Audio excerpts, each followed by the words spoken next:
Hello दोस्तों, स्वागत है आपका आपकी अपनी चैनल एस्ट्रोलॉजी टिप्स हिंदी में।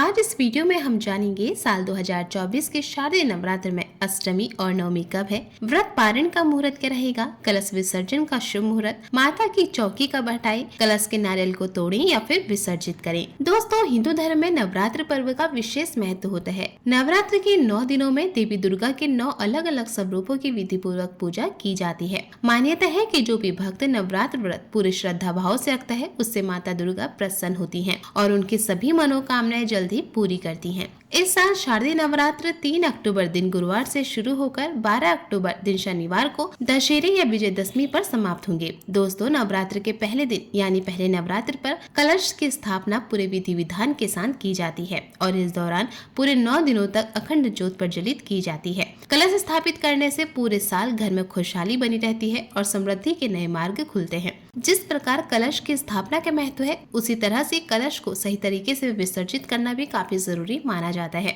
नवरात्रि के 10वें दिन माँ दुर्गा की पूजा कर मूर्ति को प्रवाहित किया जाता है, यानी जिस दिन देवी दुर्गा राक्षस महिषासुर का वध करती हैं, यानी 10वें दिन दुर्गा विसर्जन के बाद ही नवरात्र व्रत का पारण किया जाता है। दोस्तों, आज इस वीडियो में हम आपको बताएंगे इस बार शारदीय नवरात्र की अष्टमी और नवमी तिथि कब है, कलश का विसर्जन कब करें, शुभ मुहूर्त, कलश विसर्जन की सही विधि, दुर्गा मूर्ति विसर्जन का शुभ मुहूर्त, माता की चौकी कब हटाएं और कलश के नारियल का क्या करें। इससे पहले अगर आपने हमारा चैनल एस्ट्रोलॉजी टिप्स हिंदी में सब्सक्राइब नहीं किया है तो आज सब्सक्राइब करें, जिससे आपको हमारी वीडियो का नोटिफिकेशन सबसे पहले मिले। साथ ही बेल आइकन पर भी जरूर क्लिक करें। तो चलिए अब वीडियो शुरू करते हैं। सबसे पहले जानते हैं साल 2024 में अष्टमी और नवमी तिथि कब है। हिंदू पंचांग के अनुसार इस बार अष्टमी तिथि 10 अक्टूबर को दोपहर 12:31 पर प्रारंभ होगी और 11 अक्टूबर को दोपहर 12:06 पर समाप्त होगी। वहीं नवमी तिथि 11 अक्टूबर को दोपहर 12:06 पर प्रारंभ होगी और 12 अक्टूबर को सुबह 10:58 पर समाप्त होगी। दोस्तों, इस बार अष्टमी और नवमी का व्रत एक ही दिन यानी 11 अक्टूबर दिन शुक्रवार को ही रखा जाएगा। पंचांग के अनुसार इस बार सप्तमी और अष्टमी तिथि दोनों ही एक ही दिन यानी 10 अक्टूबर को पड़ रही है और शास्त्रों में सप्तमी और अष्टमी का व्रत एक ही दिन करना शुभ नहीं माना जाता। ऐसे में महाअष्टमी और महानवमी एक ही दिन यानी 11 अक्टूबर को मनाई जाएगी। अब जानते हैं नवरात्र में कब करना चाहिए कलश का विसर्जन।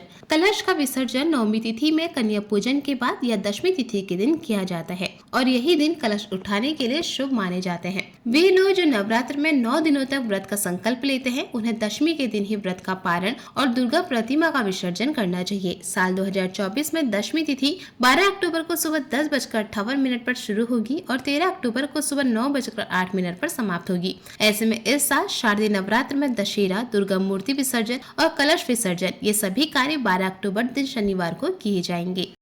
दोस्तों, नवरात्र पर्व में माता की चौकी को नवरात्र के पहले दिन स्थापित करके दशमी तिथि यानी दशहरे के दिन ही हटाना सही माना जाता है और इसी दिन यानी दशमी तिथि पर ही दुर्गा विसर्जन किया जाता है। नवरात्र में 9 दिनों तक माँ दुर्गा घर में स्थापित की जाती है और 10वें दिन माँ का विसर्जन किया जाता है। लेकिन इस बात का ध्यान रखें कि 10वें दिन माता की चौकी हटाने से पहले उनकी विधि पूर्वक पूजा जरूर कर ले। इस बार दुर्गा विसर्जन का शुभ मुहूर्त 12 अक्टूबर को दोपहर 1:17 से 3:35 मिनट तक रहेगा।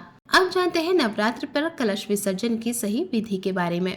नवरात्र में कलश विसर्जन यदि सही विधि से किया जाए तभी 9 दिन की पूजा और व्रत का पूरा फल मिलता है। नवरात्रि समाप्त होने पर विधि विधान से पहले माता दुर्गा और कलश की पूजा करें। कलश विसर्जन के लिए सबसे पहले ओम ह्रीं ह्रीं क्लीं चामुंडाय विच्ची मंत्र का उच्चारण कर कलश के ऊपर रखे नारियल को धीरे से उठाकर माथे पर लगाएं। कलश में लगे आम के पत्तों से कलश के पानी को पूरे घर में छिड़के। यह जल बहुत ही पवित्र होता है। ऐसा करने से घर में खुशहाली और समृद्धि आती है, घर से नकारात्मकता दूर होती है और सकारात्मक ऊर्जा का संचार होता है। कलश का जल सबसे पहले पूजा स्थल और किचन में छिड़के, इसके बाद बाकी घर और मुख्य द्वार पर भी छिड़के। लेकिन याद रखें कि गलती से भी यह जल आप बाथरूम या टॉयलेट के आसपास या अन्य किसी अपवित्र जगह पर ना छिड़के। इसके बाद बचे हुए जल को आप तुलसी के पौधे पर या फिर किसी पेड़ में डाल दें। इस जल को इधर उधर नहीं फेंकना चाहिए। वहीं घट स्थापना के दौरान कलश के नीचे अक्षत यानी चावल भी रखे जाते हैं। नवरात्र के आखिरी दिन कलश हटाने के बाद चावल को घर के हर कोने में छिड़कना चाहिए। हिंदू धर्म में चावल सुख समृद्धि का प्रतीक माना जाता है। मान्यता है कि कलश के नीचे रखे चावल को घर में छिड़कने से कभी भी धन की तंगी का सामना नहीं करना पड़ता।